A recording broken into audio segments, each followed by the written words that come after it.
Enquanto Jesus estava falando, um chefe aproximou-se, inclinou-se profundamente diante dele e disse: minha filha acaba de morrer, mas vem, impõe tua mão sobre ela e ela viverá. Jesus levantou-se e o seguiu, junto com os seus discípulos.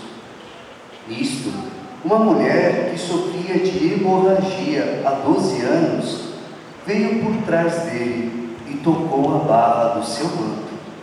Ela pensava consigo: se eu conseguir ao menos tocar no manto dele, ficarei curada.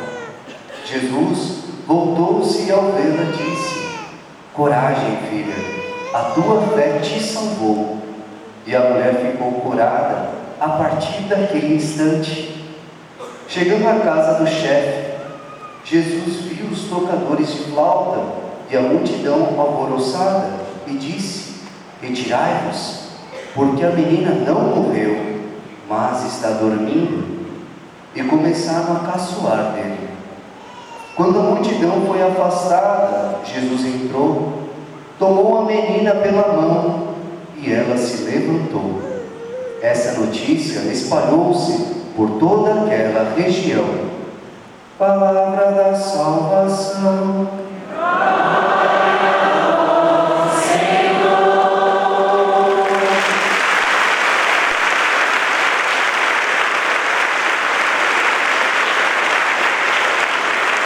Podemos sentar um pouquinho, caríssimos irmãos, que vocês podem. A primeira leitura nos fala o que aconteceu com Jacó.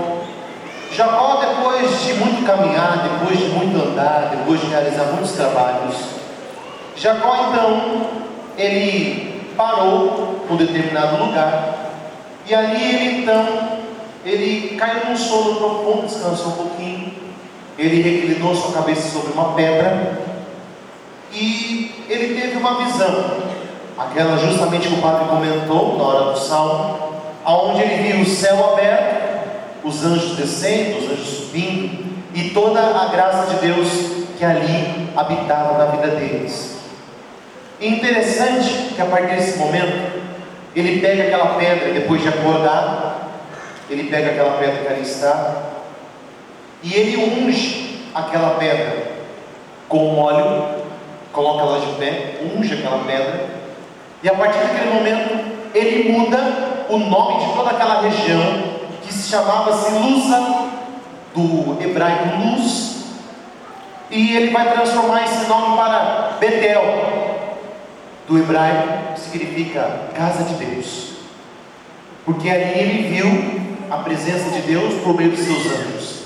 Então ele muda o nome, ele muda aquele nome, dizendo que aquele lugar era a casa de Deus, pela visão que eles tiveram. Ele teve de Deus ali por meio dos anjos, por meio dos santos, que subiam e desciam aquela escada que dava no céu. Interessante hoje também, no Evangelho, que Jesus também caminhava, e no meio do seu caminho, veio um homem, um pai, e disse: minha filha está morrendo em casa. Minha filha, ela vai morrer, e o senhor precisa ir lá em casa. No meio do caminho, interessante que apareceu uma segunda pessoa, uma mulher que tinha fluxo de sangue há 12 anos. 12 anos com fluxo de sangue. E nós sabemos que alguns casos de modo específico no Antigo Testamento, mas também no Novo Testamento, quando as pessoas viam pessoas que não podiam engravidar, pessoas como essa mulher que tinha fluxo de sangue, pessoas que eram doentes gravíssimas, como cegos de nascença, quando as pessoas viam essas outras pessoas, elas olhavam como pessoas que foram amaldiçoadas por Deus, ou ela, ou seus pais, ou algum antepassado cometeu um pecado gravíssimo, que aquelas pessoas ficaram doentes, ficaram muito enfermas. Interessante perceber também que essa mulher, em meio a toda essa situação, ela vai romper todas as barreiras, porque ela sabia disso. Não que ela era amaldiçoada, mas ela sabia o que pensavam dela, que as pessoas pensavam que ela era amaldiçoada, e ela então vivia escondida. Ela vivia numa situação deplorável, e ela rompeu todas as barreiras, todas. Ela rompeu a barreira dessa questão da vergonha, do medo. Ela rompeu todas as barreiras de chegar e poder tocar no Senhor. A coragem que ela teve de não ficar escondida dentro da sua casa, de não ficar escondida atrás de um problema, mas ela teve a coragem de romper todas as barreiras em meio a toda aquela situação, porque Jesus, quando ia passando, sempre vinha uma multidão com ele, e aquela mulher, ela foi empurrando as pessoas, ela foi empurrando as pessoas, até que ela chegou em Jesus, e ela toca no banco de Jesus. E Jesus, ele faz uma pergunta que me parece uma pergunta tanto quanto idiota, porque Jesus, ele conhece todas as coisas. É como aquela pergunta cretina de Jesus também, né? O que queres que eu te faça? Jesus está vendo que a pessoa é cega, né? O que queres que eu te faça? A pessoa é cega, está vendo? É mesmo alguém que chega para o padre e fala: Padre, eu estou doente. Eu falo: o que você quer que eu faça por você? No mínimo eu tenho que rezar pela pessoa, no mínimo. Dar uma bênção, no mínimo. Eu sei o que eu tenho que fazer. Agora, claro, algumas coisas vão além, porque eu não sou Deus. Mas Jesus é Deus, e Ele sabe a situação que a pessoa está vivendo. Mas como eu já expliquei várias vezes para vocês, Deus quer saber, com nome, SIG e RG, o que você precisa, qual é a sua necessidade. Deus quer saber da sua boca, Ele quer ouvir qual é a sua necessidade. Nós precisamos dar nome para o nosso problema, nós precisamos dar nome para a nossa necessidade. Ah, Senhor, você sabe tudo. Tá, Ele sabe tudo, mas o que você precisa? Me diga, qual é a sua necessidade maior? O que você precisa hoje? E aquela mulher, então, ela foi rompendo todas as barreiras, e só pela fé dela, ela já foi curando só de tocar com fé, de tudo que ela rompeu todas as barreiras, só de tocar em Jesus ela foi curada, porque Jesus disse: uma força saiu de mim. Quando nós tocamos com fé em Deus, a graça de Deus vem sobre nós, o amor de Deus vem sobre nós. Aquela mulher, então, ela toca com muita fé em Jesus, e quando ela toca em Jesus, nós temos que entender que há uma graça sobrenatural. Qual que é a graça sobrenatural? Essa coragem de tocar em Jesus, ela vem de uma força interior que nós temos. É como alguém quando vai reagir, quando alguém vai ser assaltado. Qual que é a reação de alguém que vai ser assaltado? A gente não sabe, é só naquele momento. A polícia sempre diz: não reaja quando você for ser assaltado. Mas o instinto, ninguém domina o instinto, ninguém sabe qual vai ser a nossa reação na hora do assalto. Ninguém sabe se a gente vai entregar de bom grado aquele material, se a gente vai dar o carro, se não vai, se vai enfrentar um problema. Ninguém sabe qual vai ser a reação.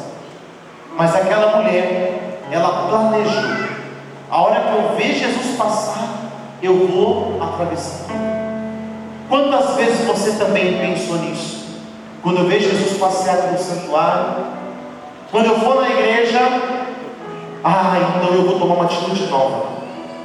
Mas muitas vezes o medo, a falta de coragem te impediu de dar um passo novo, e você foi mais uma vez embora frustrado, porque você não conseguiu colocar em prática aquilo que você planejou diante de Deus. Quantas vezes a gente foi embora frustrados da presença de Deus, porque nós não fizemos aquilo que nós planejamos, quando dissemos que quando eu encontrar o Senhor, eu vou ter tal atitude com Ele, e nós não fizemos aquilo que planejamos, por falta de coragem. Às vezes falta coragem a nós. Aquele homem também foi corajoso: mestre, a minha filha está morrendo em casa, ela está morta, eu quero que você vá em casa. Aquele homem também foi corajoso, ele fez um pedido para Deus, audacioso. Jesus estava indo para outro lugar, ele desviou o caminho e foi até a casa daquela pessoa. Nós temos que ser audaciosos, corajosos. Não importa quantos estão me olhando, não importa quantos estão rindo da minha cara, não importa quantos vão achar ruim, não importa o que vão dizer, o que vão pensar, o que vão falar. É a minha necessidade, é a sua necessidade. Você tem que aprender a parar de pensar o que as pessoas vão achar se você fizer tal coisa. Pare de ficar pensando: mas se eu me converter radicalmente, mas se eu for para o seminário, o que vão pensar de mim, o que vão falar de mim, o que vão dizer de mim? Não importa o que vão dizer. O que importa para você é como Jesus vai te ver daqui para frente. O que as pessoas acham, o que as pessoas pensam, isso não me importa. Não me importa. Padre, eu acho que o senhor poderia, eu até ouço um conselho, eu até ouço uma crítica construtiva, eu ouço sim, mas eu rezo. Se eu ver que não é da vontade de Deus, eu digo: não farei, não coloquei em prática essa situação. Nós devemos ouvir sim conselhos bons, mas se a gente percebe que aquilo vai contra o amor de Deus, você não deve fazer. Porque se essa mulher com fluxo de sangue há 12 anos, ela fosse deixar levar pelo que as pessoas diziam dela, ela ia morrer doente. E tem muita gente morrendo doente porque tem deixado, ou tem ouvido o que as pessoas dizem, mas não tem ouvido o que Jesus fala. Tem muita gente morrendo doente aí fora. Tem muita gente morrendo espiritualmente porque não ouve mais Deus, mas tem ouvido o que o mundo tem falado. Cuidado quem você está ouvindo. Quem você tem ouvido? O mundo ou Deus? Cuidado quem você está ouvindo. Cuidado as pessoas que você ouve na sua vida. Jacó, num simples sonho, numa visão, ele já imediatamente entendeu que Deus queria que ali fosse feito um templo. E ali já mudou o nome daquele lugar.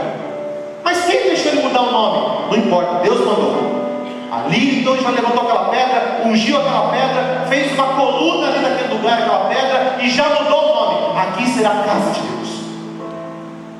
Meus irmãos, quando Deus fala com você, quando Deus fala comigo, quando Deus coloca no seu coração um sentimento, uma emoção, quando Deus coloca uma inspiração para você, você não tem que esperar. Você tem que ter a atitude de Jacó. Você tem que ter a atitude daquela mulher. Você tem que ter a atitude daquele homem. Tomar coragem e falar com Deus e obedecer a Deus. Tem que ser na hora. E eu digo para vocês, tem coisa que a gente tem coragem, é só naquela hora. Passou aquele momento, a gente perde a coragem. Eu digo por mim. Tem coisa que é o impulso do Espírito para aquele dia, para aquele momento. Então hoje, quando eu sair da missa, quando eu chegar em casa, eu vou tomar tal atitude. Não, de hoje não passa. Aí você chega em casa, vou tomar banho primeiro.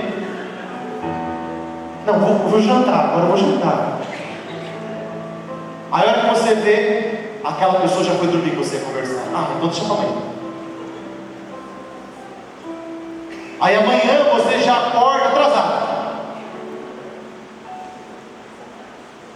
A hora que você vai ver é segunda-feira de novo. E você deixou passar a graça de Deus. Não deixa a graça de Deus passar. Aquela mulher, ela teve uma chance. Aquele cego teve uma chance. Esse pai que tinha a filha morta teve uma chance. Jesus foi na casa. E o que fizeram quando Jesus chegou na casa? Todos já diziam: essa menina já morreu, não tem mais o que fazer. Jesus, essa menina está morta, ela morreu. E Jesus disse: não, ela não está morta. Não, ela não morreu. E o que nos fala na Bíblia hoje, no Evangelho? As pessoas que estavam em volta daquela casa, o que elas faziam? Elas riam de Jesus. Elas zombavam de Jesus. É escrito, você lê depois. E as pessoas que estavam em volta riam de Jesus. Quantas vezes a gente deixou de fazer algo porque as pessoas riam de nós? Quantas vezes no seu serviço você abriu sua Bíblia, na hora do almoço as pessoas começaram a zombar, você fechou a Bíblia? Quantas vezes você escondeu o seu terço porque as pessoas começaram a zombar de você e você não escondeu o seu terço? vezes a gente se deixa intimidar. As pessoas querem nos intimidar. Satanás quer nos intimidar, dizendo: não, você não vai rezar, você não pode rezar. O mundo quer nos intimidar com ideologia. O mundo quer nos intimidar. Você não pode se intimidar. A sua família é homem, mulher, ponto. Você não pode se intimidar. O governo, o Estado, você não pode se intimidar. Eu não posso me intimidar na minha pregação, porque vão dizer, porque vão falar, porque vão pensar. Eu não posso me intimidar na minha pregação, porque hoje tem diácono, porque hoje tem seminarista. Dom José veio celebrar conosco. Eu me intimidei na forma de rezar? Não. E o que foi bonito do Dom José que ele disse para mim: padre, reze do seu jeito, pregue do seu jeito, fala do seu jeito, fica livre. Isso não é lindo? Você não pode se intimidar. O demônio quer te intimidar dizendo: você é um pecador, você é uma pecadora, você não vai conseguir, você é um safado. O mundo quer fazer isso conosco, mas Deus nos encoraja hoje. Se você precisa pedir perdão para alguém, chega em casa e peça perdão. Não toma banho primeiro não, vai direto ao assunto. Se você precisa resolver um problema, resolva. Se claro, se hoje não é possível, amanhã, o mais rápido possível. Não deixe para amanhã o que você pode fazer hoje, e tem que fazer hoje. Amanhã eu começo a rezar. Então reze com fé. Essa semana eu vou me confessar. Então vai se confessar o mais rápido possível. O que você está esperando para se encontrar com o Senhor no sacramento da confissão? É preciso ter coragem. Jacó teve coragem. Pegou aquela pedra e disse: aqui será a casa de Deus. Você também, a partir de hoje, você tem que dizer: o meu coração, a minha alma, a partir de hoje, será templo de Deus, será casa de Deus. A sua casa tem que ser casa do Espírito Santo de Deus. Você entendeu? A sua casa não pode ser mais casa do inferno, das coisas ruins. A sua vida tem que ser casa de Deus. Você tem que assumir isso para você. Você tem que mudar. Você tem que dar uma palavra de ordem sobre você, sobre a sua vida, sobre a sua história. Se você não der uma palavra de ordem sobre você, o seu coração, a casa do seu coração, a sua alma, continuará sendo casa do pecado, casa da cachaça, casa do cigarro, casa da prostituição. A sua casa continuará sendo casa de novela. Você não pode permitir mais que a sua casa do seu coração seja a casa do pecado. Hoje você tem que tomar uma decisão. Tocar no Senhor com aquela mulher com fé. Falar com Ele como aquele homem falou. Dizer: Senhor, eu preciso. O Senhor precisa na minha casa hoje. O Senhor precisa entrar aqui hoje, Jesus. Há quantos anos você está doente? Aquela mulher ficou 12 anos doente. Há quantos anos você está doente?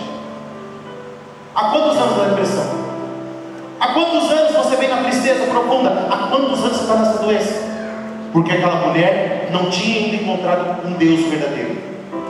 Talvez você também está aqui hoje, ainda não tenha descoberto o Deus verdadeiro. Mas eu quero te apresentar. Se existe um Deus que é fiel e que não deixa, como nós cantamos, você sair daqui sem sua bênção, eu te apresento hoje. Tem um nome que morreu e ressuscitou. O seu nome é Jesus Cristo. Tem um nome. O seu problema tem um nome: Jesus Cristo. Tem um nome.